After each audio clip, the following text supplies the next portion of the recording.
and South Americas, have formed a sovereign theocratic government and guided by the command principles of love, truth, peace, freedom, and justice. Through virtue of the universal right to self-identification? Universal right to self-identification? No, not self-identification. The universal right to self-determination, as well as with the Declaration on the Rights of Indigenous Peoples, guaranteed in the Charter of the United Nations. And whereas January 8th, 1886, Noble Drew Ali was born in the state of North Carolina and became the patriot of his Moorish American people, and in 1912 was anointed El-Hajj Sharif Abdul Ali by the head of Egypt and the holy city of Mecca to return to the United States as the last prophet and founding father of the newly risen nation of Moorish Americans. On January 15, 1865, slavery was abolished in the United States with the congressional ratification of the 13th Amendment. Shall we continue? Yeah, we're going to continue. Let's continue. Let's see what else we get out of this. Because this is the part where we're going to deal with a whole lot of cognitive dissonance, and that's okay. Whole lot of cognitive dissonance. And through self-determination are unfolding as a pure and clean nation. They are who their forefathers were yesterday. They are who their forefathers were yesterday. They are who their forefathers were yesterday. They are who their forefathers were yesterday. Now, therefore, be it resolved by the House of Representatives. By the House of who? Representatives. Representatives? That means multiple? That means the entire body? Huh? That means the entire legislative branch? That the members of this body, recognized January 8th through the 15th, 2014 as Moorish American Holy Week, and the Moorish American Holy Week for cultural appreciation and affirmation. Be it resolved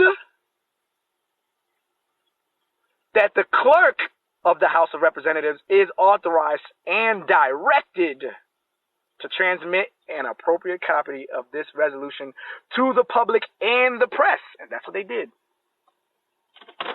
How many of y'all have ever seen that before? Oh, Evergreen, but you're using one document. No. This ain't one document, people. This is multiple.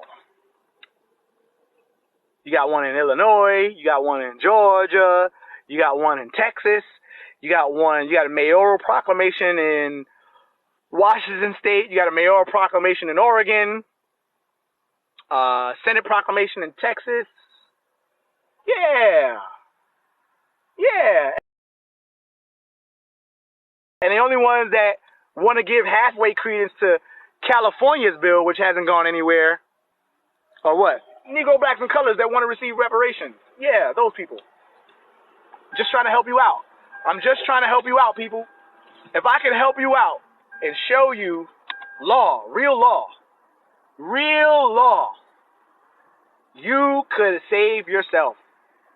And you don't got to argue with Evergreen G. But it is what it is. It is what it is. Huh? It is what it is. You'll fight with me, though. And that's okay. That's all right. It's okay. I don't want to fight with you, though. I love y'all. I love my people. I love y'all. I love my people. I did so much as to write a book designed off of this website, designed off of this app to help teach our people all the things they need to know. All the things they need to know. Go to House Resolution 1203, State of Georgia. House Resolution 1203 in the state of Georgia. You can read up House Resolution 0689 in Illinois. All right, I'm going to bring somebody on. I haven't talked to this brother in a little bit. Hey, peace.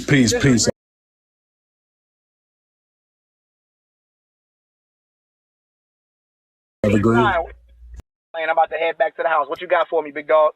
Hey, man, I'm reading your book right now, man. It's a great piece, man. I appreciate you putting that work out. Also, I just want to say I just went over this resolution. That's Georgia's the legislature state Georgia State Legislature 1203, right? I just went Yep, over that's it. this. Yeah, I just went over this with Rashad and a couple other people last week. This is a good one right here, y'all. Y'all need to go study this work, man. And please listen to this man. He know what he talking So about. Marie says, "Have you ever been to Morocco?" Yep, I'm here. We are in Morocco. It's that simple. That simple. But people will fight me about that, and it is okay. Did you show the first page of this document? Yeah. I literally just read through the whole thing. Okay. Literally Yeah, because some people, man, they don't know. They don't know. They don't know this documentation, this legal documentation is sitting out there waiting for them to discover. That simple. It's that simple. But until the people, people complain about law, people complain about government, but you start asking them to deal with law and government, and they don't want to deal with it. Mm-hmm. They'll say silly things like, "That's the white man's law." Make it make sense. I don't get it. Belongs to the white man. Belongs to the white man. I get it. That's what we call legislative incompetence. Even though all throughout their law and government documents, they'll tell you that this is Morocco. It's funny. So I don't fight and argue with the people anymore. I just show them what I see, and hopefully they can they can help discern it for themselves. See, what killed me is they say this is the white man law, but who brought this law? Who brought this law here? Who taught them about constitutions? Yeah, exactly. Like who put these documents together? Who put these treaties together? Who put the or taught about the Constitution, as you said? Who did that come from? Come on, people. The history you've been taught is a lie. You need to go dig this shit up for yourself. The one in Texas, it's a Senate resolution. It's not a House resolution. It's a Senate resolution. If you just look up Senate resolution on moors, it should come up. I want to say it's either Senate Resolution 58 or Senate Resolution 25. I don't know it off the top of my head. I have it somewhere. I have it in my I have a printout of it at the house. But Senate Resolution, Texas State Senate Resolution, and it'll read through that. Yeah, for sure. I'll take a look at that. But hey, I appreciate you letting me up, Evergreen. I just wanted to come up here, give your book a shout out. It's a good piece of work. I encourage everybody in the chat to go get that. And it's just a couple dollars for a lifetime of knowledge. You know what I'm saying? It's well worth it. Go get that. And I'll get back to you when I'm done with that, brother, so we can chat. Peace. Let me know what you learned from it, what you discern from it. All right, big dog? Absolutely, man. Appreciate you. Peace. Peace. Thank you so much. Let me bring up my brother Eugenio Bay, and I'm gonna get up out of here.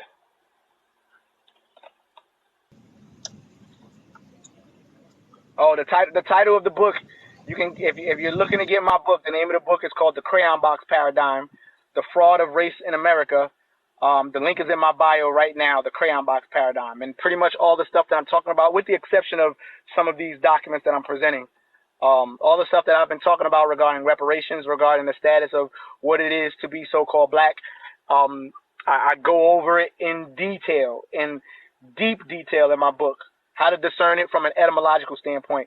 Peace, Eugene Bay, what's popping? Can you hear me? Peace, brother. How's it going? Yeah, I hear you. Peace. Yep. Yeah, I mean, people. What you got for me, big dog? The Treaty of Tripoli, Article 11 says that the United States was not founded in Christian law, but Mohammedan law.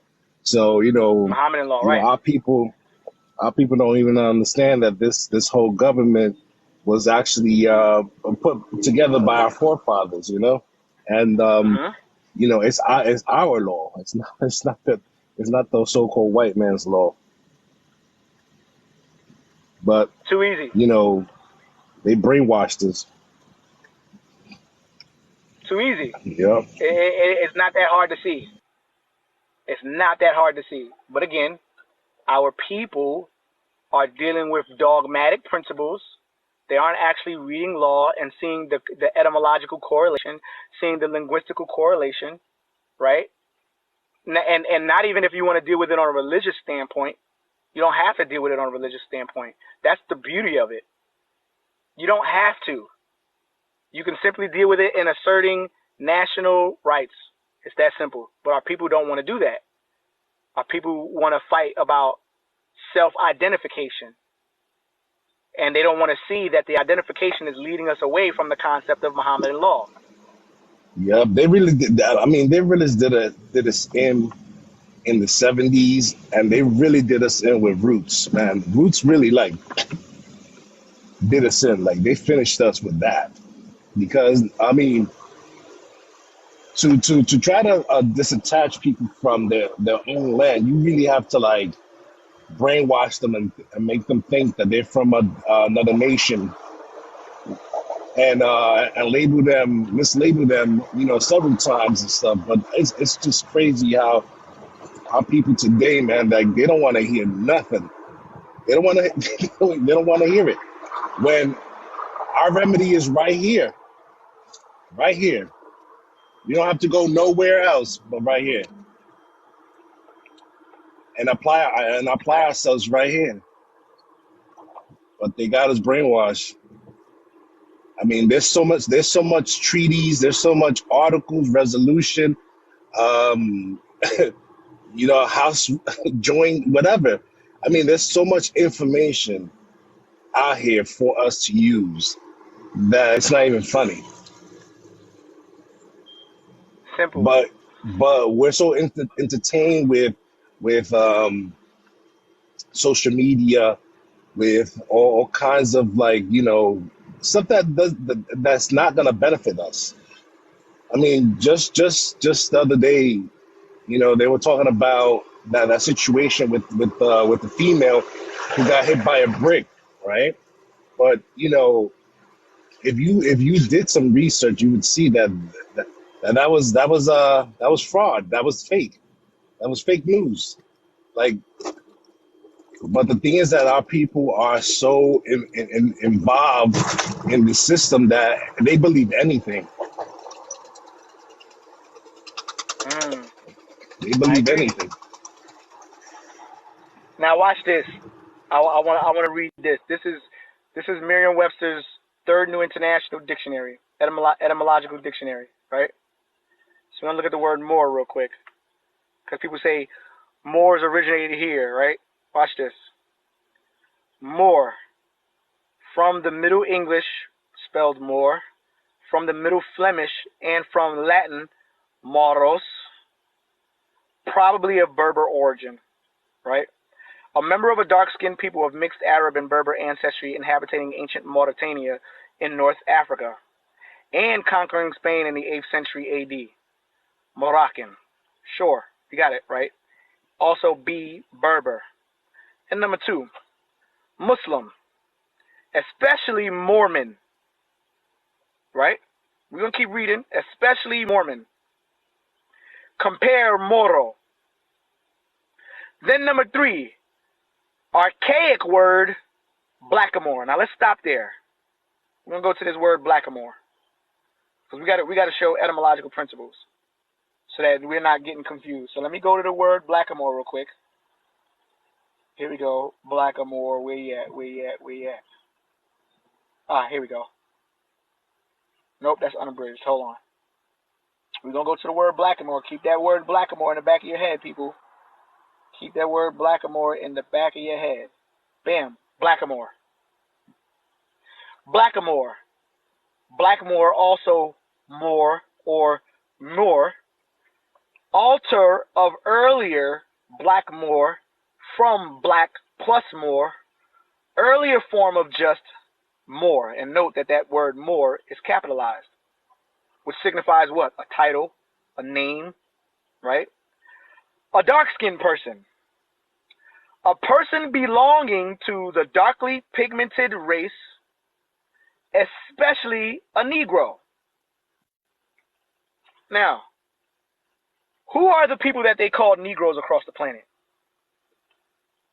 They definitely called our people, the dark-skinned brown people here within the United States of America. Didn't they call them Negroes? They did, right? So now, let's go back to the previous definition. Right? Let's go back to the previous definition of Moor. And let's continue reading from 3, right? 3, archaic blackamoor, right? Blackamoor, one of a great people of mixed Indian, white, and Negro ancestry in central Delaware. Compare the Nanticoke. Who are the Nanticoke, you might ask? The Nanticoke are the tribe of the Delaware Lenni Lenape people, which the word Lenape translates into English to be what? We the people.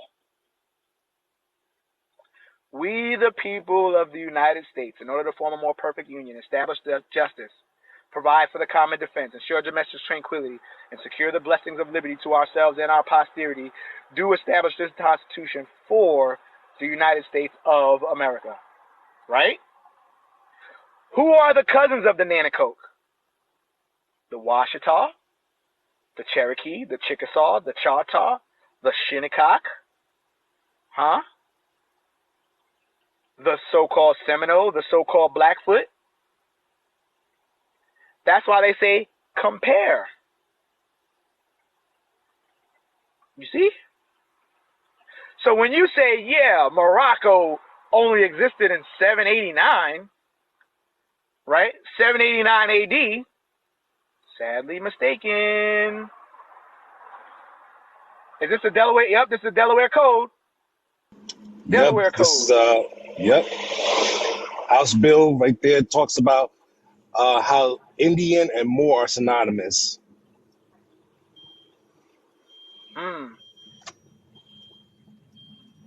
It's Let me see simple. if, yep, talked about the Lenni Lenape, the Iroquois. I mean, like, you can't make this up, man. You know, it's just facts after facts after facts. But when I bring it up, though, I become the bad guy. You gotta read the bill. You gotta read it. You can go look on the Delaware Code, House Bill number 345. Formerly called Moors is what it says. Simple. Simple. Read it for yourself. It doesn't say that. Well, you didn't read it either. Read it for yourself. You don't got to fight with me. Tell you what. Read House Bill number 345 for yourself. Make a video and dispute what it says. It's that simple. It's that simple. That simple, but they don't want to deal with it that way. So I don't argue with them. I'm not gonna fight with them. Yeah, you can't argue. Video, Bray, I'm gonna bring Real Fat up real quick. Let me bring up Real Fat. Peace and love, brother. I appreciate you for jumping in. All right. Peace. Let me bring up Real Fat. I was supposed to leave, but Peace, Evergreen. Peace, brother. What's poppin'? How are you? Number one, great book. Number one. Oh, appreciate you, man. Appreciate you. You helped me write that book, brother. Great. You helped me write that book. You ain't know that. You helped me write the book. Might be a couple typos in there, but you helped me write the book, nonetheless. Appreciate it. But so I've been reading this James Lee book. You know, the dude who writes the Moors and Tartarian stuff, right? So yep, I got that book. Powerful. You got the part 2. You know, he just dropped it like last month. No, I got part 1. I'm getting part 2. I want to finish reading part 1. I'm definitely going to. He just dropped part 2, right? Part 2 dropped last year, I think, or the year before that? No, last month. Like July or last August. Month. Oh, shit. Yeah, because they go, you know, he got this one. And, you know, he got that one, too. But, yeah this one, This one just dropped in August of 2023, right? Yeah. So in here, he got this little passage, and I thought it was pretty interesting. And I know you're really good linguistically and with languages, so I just want to like read it to you to see if would you say it's pretty accurate? You want? All right. All right, let's go. All right. So it says Moor originally meant Westerner, not black, Negro, colored. So the etymology of the word Moor can be traced back to the Phoenician term Mohoran, meaning Westerners. The Semitic etymon Mohorim refers to people of the West, and the term Maghreb meant the West, or the place where the sun sets, and Greater Maghreb referred to further west, while Maghreb al-Aqsa meant the most extreme west. According to Lawrence... Stop. Hold on. So we know when they refer to Morocco, they refer to it as Al-Maghrib Al-Aqsa, right? Go right. Yep, Al-Maghrib Al-Aqsa, right? Which would mean the most extreme west from Africa, right? So if you was to go to what we know Africa to mean today, right, where Africa is today, the most extreme west would be what place?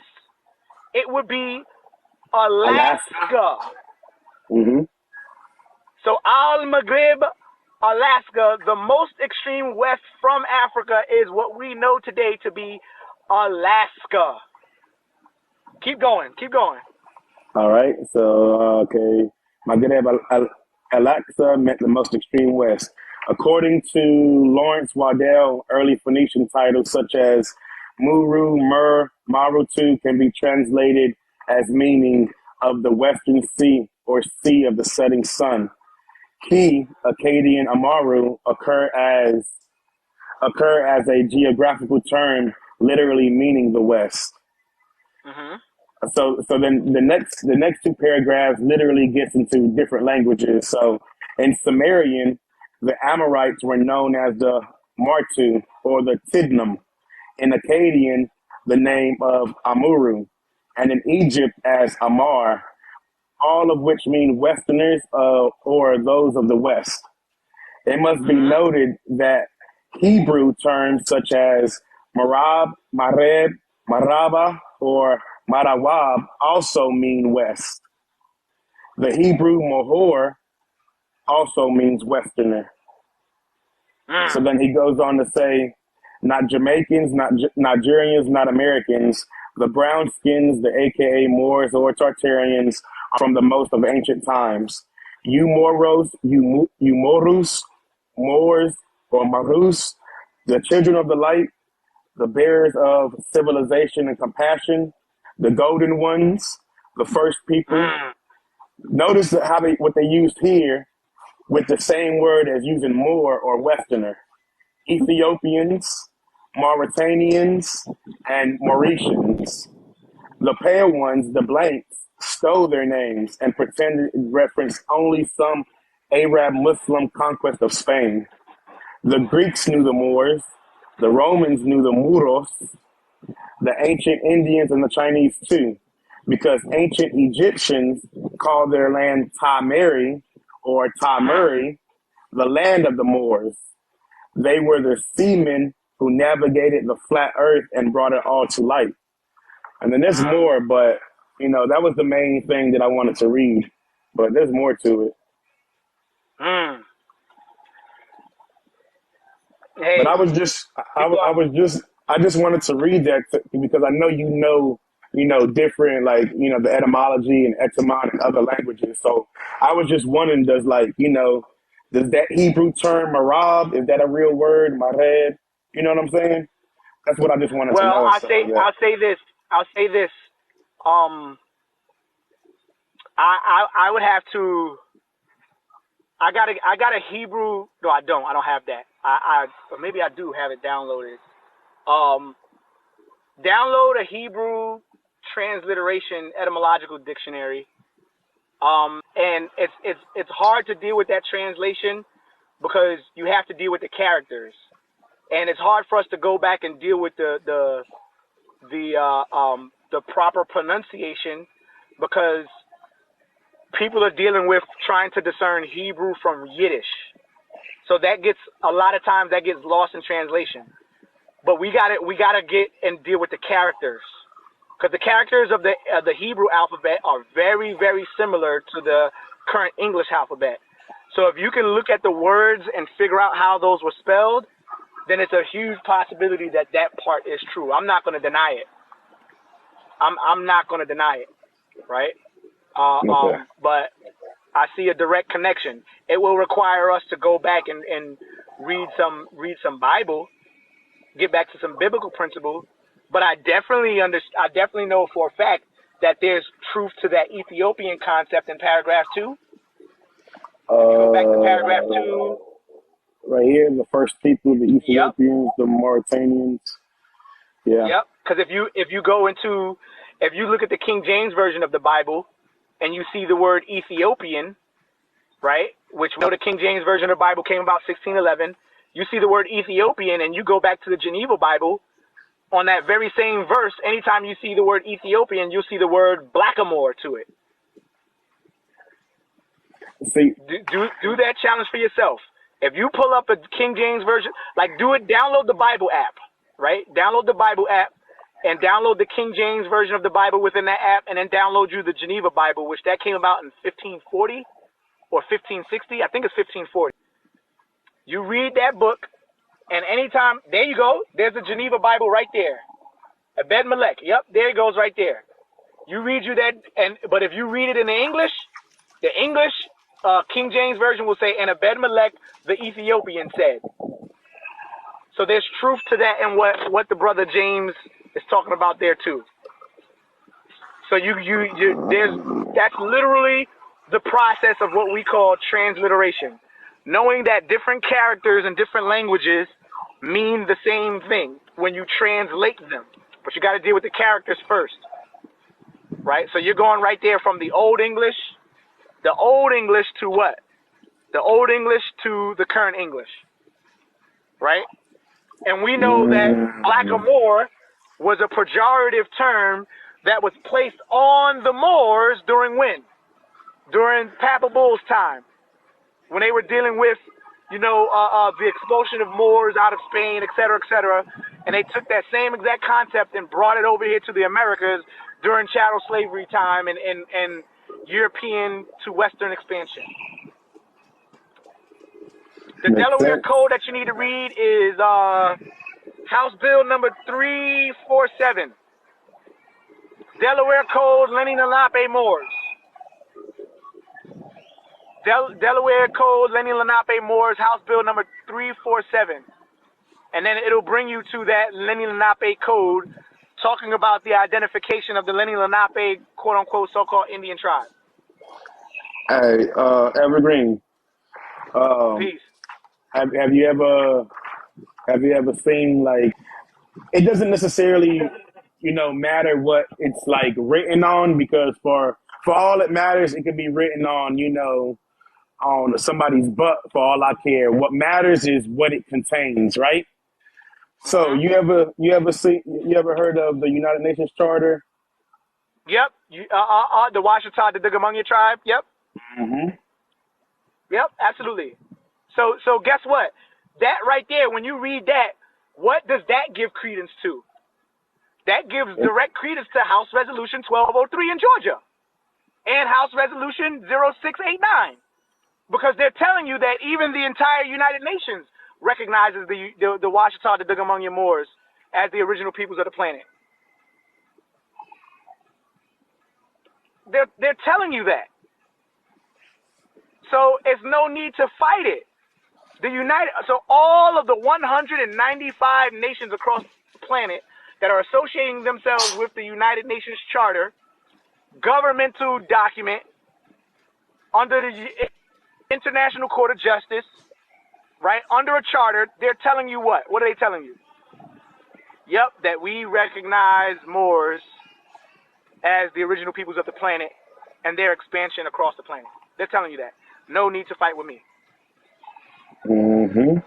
And then no need to fight with me. And see, what's crazy is I just got I just got, this one, the part two. I've only skimmed through it right now, but in his first one, he brings up, he brings up the same thing, but then he explains how the Wata Moors, pretty much came to be with, 40,000 years ago, a group of Mayans rebelled against the king, blah, blah, blah, blah, blah, blah. And then they end up, down here, he says the same thing. Who was the mound builders? Mound builders, aka the ancient ones, Washita Moors, and then who are the oldest indigenous people on the planet according to the United Nations. And then if you cross-reference it with that, same thing. Then if you actually go to the United Nations, .org or .gov or whatever, and type that in, the whole description comes up. Yep. Yep. But y'all want to fight me about it. I'm not going to fight. I'm going to deal with this law, and I'm going to let people think they're going to deal with law. We're going to let the people think they're dealing with law and argue back and forth about nothing and see if it gets them actual remedy. Man, That's it. I've been cross-referencing your book and, Jalil's books, and I've been going in, Evergreen. I ain't been on here. I got this, I got all this shit. And I've been just cross-referencing everything. Hey, that Forbidden Civics is so fire right there, boy. It's crazy, ain't it? Hey, did you already finish Forbidden? Yeah. Go to TM 2000-25, section 9, paragraph 118 to 120. It's towards the back of the book. And it will tell you about how they gave us this democratic form of government. It's towards the back of the book if you haven't gotten to it already. TM 2000. I don't know what the exact page is, but if you go to TM 2000, section 9, section 9, paragraph 118 to paragraph 121. Let's see, it's 33. You'll see the section isn't quoted that way. You see how he took a page straight from the congressional record? He just highlighted the whole thing and printed it on there. All right, give me 1 second. And you'll see exactly how they gave us the democratic form of government. What they knew the democratic form of government to be, how they were training all the people that were coming in here on the U.S. And then, in this magical time of 1933, it just ended. I see that. It just ended. Look at the beginning of the index, and you'll see the TM 2000-25, and then you'll be able to turn to. Once you get to that, then you could turn to. It's either Article 9 or Section 9. It should be Article 9, though. I mean, it should be Section 9. Section 9, paragraph 118, where it gives the explanation of the different types of government, from autocracy, democracy, and republic. And if you read from Section 118, no. Go to the beginning of the book and find the index. All right, give me 1 second. Go to the beginning of the book and find the index, and it'll give you the exact page that it's on. And then once you get to that page, then it'll bring you to that citizenship document. And you're in the book you're in Forbidden Civics. You're in Forbidden Civics. Yeah. Yep, it's definitely in there. I was just reading from that a couple weeks ago. I'm in the table of contents. Yeah, I'm in the index. All right, look for Technical Manual 2000-25. It should be Citizenship, Technical Manual 2000-25.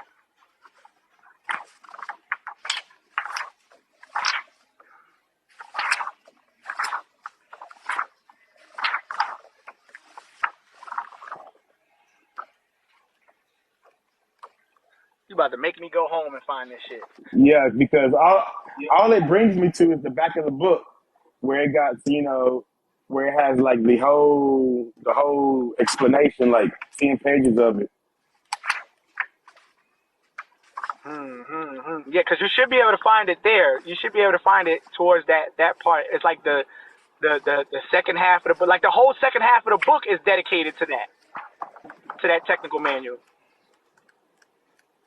Look up. Yeah, you had it right there. You had it right there. There you go. Yep. You see it says it at the top. Technical manual. All right. Now look for section 118 to section 120 or 121.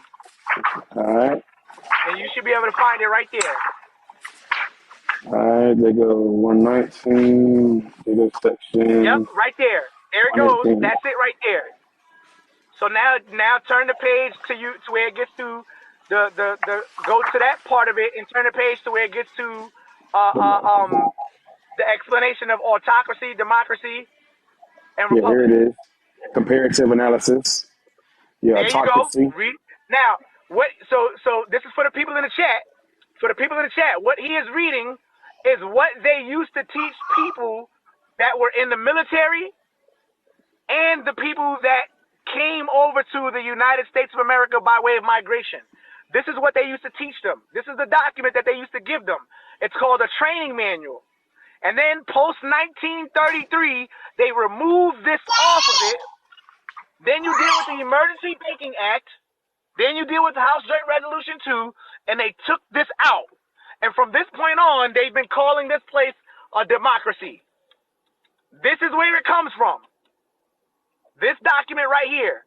Tech Training TM, it says for TM stands for Training Manual, and if you're dealing with military, it stands for Technical Manual. Training Manual 2000-25, and you'll be able to read this whole thing. You can go and get this book, but you can deal with Training Manual for yourself. You can deal with it for yourself and see what it says about democracy, and then you'll see how the people were defrauded. Then you'll see how they took away your nationality under the form of a Republican form of government. They're operating in a de facto manner.